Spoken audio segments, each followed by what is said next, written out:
प्यारे तलबा व तालिबात, हमने पिछली जमात में यानी 11वीं में हमने पढ़े थे सिंगल फेस ट्रांसफार्मर। जो एक फेस पे काम करते हैं ऐसे ट्रांसफार्मर को सिंगल फेस ट्रांसफार्मर कहा जाता है। चूँकि आज जो है हम जमात 12वीं में इलेक्ट्रिकल मशीन इस सब्जेक्ट में पहले यूनिट में पढ़ने जा रहे हैं, जिसका नाम है 3 फेस ट्रांसफार्मर। इसके लफ्ज़ी माने ये है कि 3 फेस वाले ट्रांसफार्मर। ऐसे ट्रांसफार्मर जो 3 फेस पे काम करते हैं उन्हें 3 फेस ट्रांसफार्मर कहा जाता है। लफ्ज़ी माने 3 फेस ट्रांसफार्मर। तो हम यहाँ पर जानेंगे सबसे पहले ट्रांसफार्मर किसे कहते हैं। What is transformer? ट्रांसफार्मर की एक छोटी सी तारीफ को हम जानेंगे।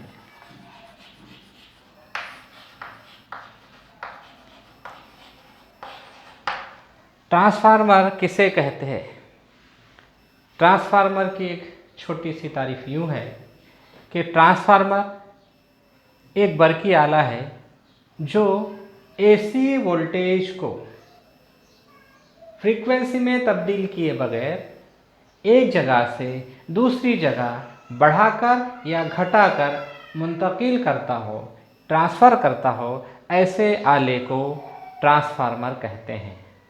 हम इसकी तारीफ को दोबारा दोहराएंगे। ट्रांसफार्मर ऐसा बरकी आला है जो एसी वोल्टेज को फ्रीक्वेंसी में तब्दील किए बगैर एक जगह से दूसरे जगह बढ़ाकर या घटाकर मुंतकिल करता है या ट्रांसफ़र करता है, ऐसे आले को ट्रांसफार्मर कहते हैं। अब ये जो आले होते हैं, बरकी आले, बरकी मशीनें, इनके कुछ उसूल होते हैं। वो अपने कुछ उसूल पर पाबंद होते हैं काम करने के लिए। तो इसी तरह ट्रांसफार्मर का भी एक उसूल है जिस पर यह काम करता है। तो हम दूसरी बात ये जानेंगे कि ट्रांसफार्मर का उसूल क्या है। What is principle of working?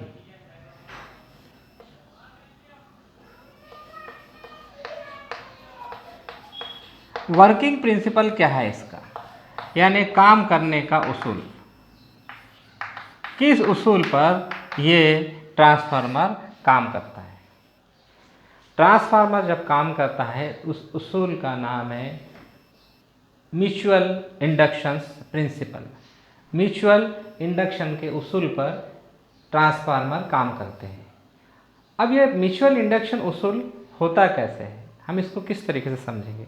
तो फ़र्ज़ कीजिए यहाँ पर जैसे कि हमने ट्रांसफार्मर की तारीफ में पढ़े कि ट्रांसफार्मर एक बरकी आला है जो एसी वोल्टेज को फ्रीक्वेंसी में तब्दील किए बगैर एक जगह से दूसरे जगह ट्रांसफ़र या मुंतकिल करता है, ऐसे आले को ट्रांसफार्मर कहते हैं।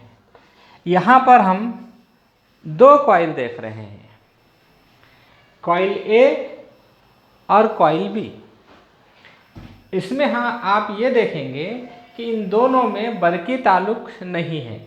ये कॉइल बी अलग है, कॉइल ए अलग है। अब ये बीच में जो 2 लकीरें देख रहे हैं आप, इसे कोर कहा जाता है। कोर, ये कॉइल एक कोर पर लपेटी जाती है। अब एक कॉइल ए है और दूसरी कॉइल बी है। अब जब हम ए कॉइल को सप्लाई देंगे, यहाँ से ए कॉइल को सप्लाई देने पर इसके अतराफ में मकनातीसी फ़िज़ा पैदा होती है, एक मकनातीसी मैदान पैदा होता है। ए कॉइल को हम जब सप्लाई देंगे तो ए कॉइल के अतराफ में मकनातीसी फ़िज़ा पैदा हो गई, मकनातीसी मैदान पैदा हो गया। चूँकि इस मकनातीसी मैदान के बीच में कौन सी कॉइल आई है? कॉइल बी आई है। तो ए कॉइल का असर बी कॉइल पर हो रहा है। ए कॉइल में जैसे वोल्टेज हमने दिए, सेम वोल्टेज बी कॉइल में पैदा हो रही है। यहाँ पर भी वोल्टेज पैदा हो गई। ये पैदा होने वाली वोल्टेज एसी वोल्टेज है, चूँकि हम एसी वोल्टेज इसे दिए है और यहाँ पर ट्रांसफार्मर सिर्फ और सिर्फ एसी वोल्टेज पर काम करता है, इस बात को ख्याल रखिएगा। अब जबकि ए कॉइल को हम जब सप्लाई दी है, ए कॉइल के अतराफ में मकनातीसी फ़िज़ा पैदा हुई, मकनातीसी मैदान पैदा हुआ। इस मकनातीसी मैदान के दरमियान में बी कॉइल आने से ए कॉइल का असर बी कॉइल पर होता है और बी कॉइल में भी एसी वोल्टेज पैदा होती है। इस उसूल को म्यूचुअल इंडक्शन का उसूल कहते हैं।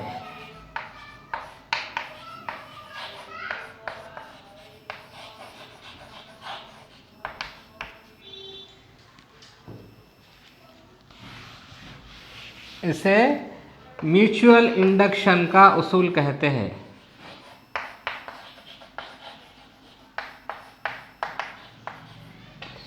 इस उसूल पर तमाम ट्रांसफार्मर्स काम करते हैं। क्या कहा जाता है उस उसूल को? म्यूचुअल इंडक्शन का उसूल है। इस उसूल पर तमाम ट्रांसफार्मर्स काम करते हैं। तो ट्रांसफार्मर किसे कहते हैं वो हमने देखे। उसके बाद किस उसूल पर काम करता है ट्रांसफार्मर? म्यूचुअल इंडक्शन के उसूल पर काम करता है। तो अब हम देखेंगे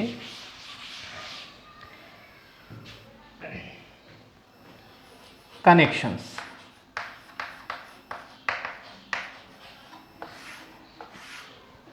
सबसे पहले हम ये जानेंगे,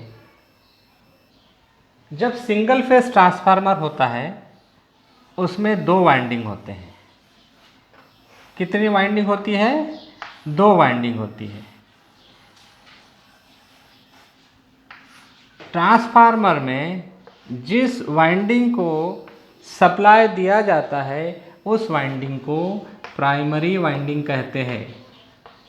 जिस वाइंडिंग को सप्लाई दिया जाता है उसे प्राइमरी वाइंडिंग कहते हैं, और जिस वाइंडिंग को लोड से जोड़ा जाता है उस वाइंडिंग को सेकेंडरी वाइंडिंग कहते हैं। इस वाइंडिंग को सेकेंडरी वाइंडिंग कहते हैं। Primary winding, secondary winding.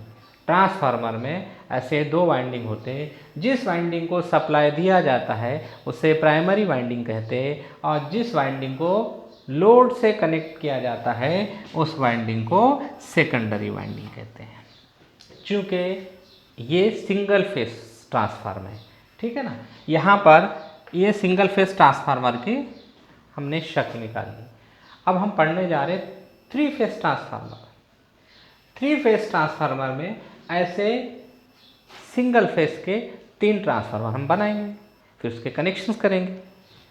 तो हम यहाँ पर कनेक्शंस में देखेंगे थ्री फेस ट्रांसफार्मर के कनेक्शंस। हम फर्ज कीजिए ये एक सिंगल फेस ट्रांसफार्मर है, ये दूसरा सिंगल फेस ट्रांसफार्मर है, ये तीसरा सिंगल फेस ट्रांसफार्मर है।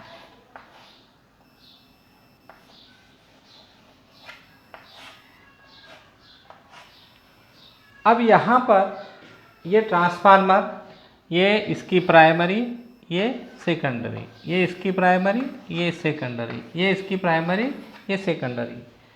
ये ट्रांसफार्मर 1 2 3 फर्ज कीजिए।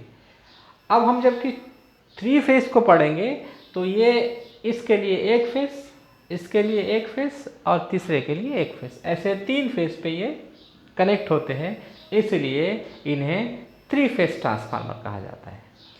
अब इनके कनेक्शंस होते कैसे हैं?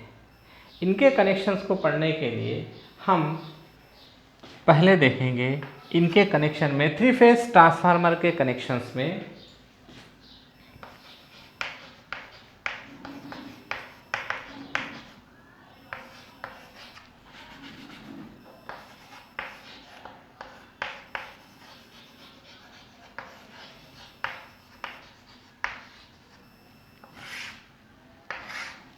इसमें पहला कनेक्शन होता है स्टार कनेक्शन।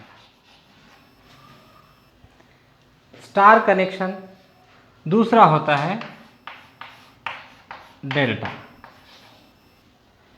ये अहम कनेक्शनों में होते हैं। तो आज हम सबसे पहले पढ़ेंगे स्टार कनेक्शन और डेल्टा कनेक्शन।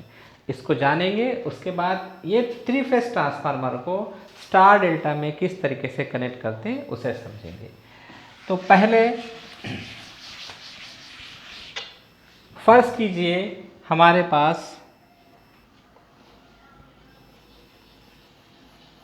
3 कॉइल है। कितनी कॉइल है? 3 कॉइल है हमारे पास।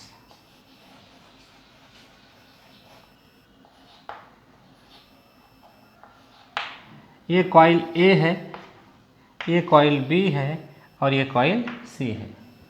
अब फर्ज कीजिए ये ए कॉइल का ये 2 सिरे है, बी कॉइल के 2 सिरे है, सी कॉइल के 2 सिरे हैं। तो हम इसको इस सिरे को A1 कहेंगे तो ये A2 होगा, ये B1 कहेंगे तो ये B2 होगा, इसे C1 कहेंगे तो ये C2 होगा। यहाँ 3 फेस के लिए 3 कॉइल है, A coil, B coil, C coil. अब ये 3 फेस के 3 वाइंडिंग या 3 कॉइल में अब अपने 2 सिरे हैं। A कॉइल का A1 A2, B कॉइल का B1 B2, C कॉइल का C1 C2। अब जब इन तीनों के आखिरी के या एंड कनेक्शंस को अगर हम एक जगह जोड़ते हैं और इसे हम इस तरीके से जोड़ दिए तो इस पॉइंट पर ए का आखिरी सिरा, बी का आखिरी सिरा और सी का आखिरी सिरा, ये आखिरी के सिरे यहाँ जुड़े हैं। अब जो बचे वाले सिरे हैं उन्हें अगर हम सप्लाई देंगे, जैसा ये आर फेस, उसके बाद ये वाई फेस और ये बी फेस, तो ये कनेक्शन कहलाता है स्टार कनेक्शन। आज हम यहीं तक पढ़ेंगे। इंशाअल्लाह नेक्स्ट वीडियो में डेल्टा कनेक्शन पढ़ेंगे। ठीक है।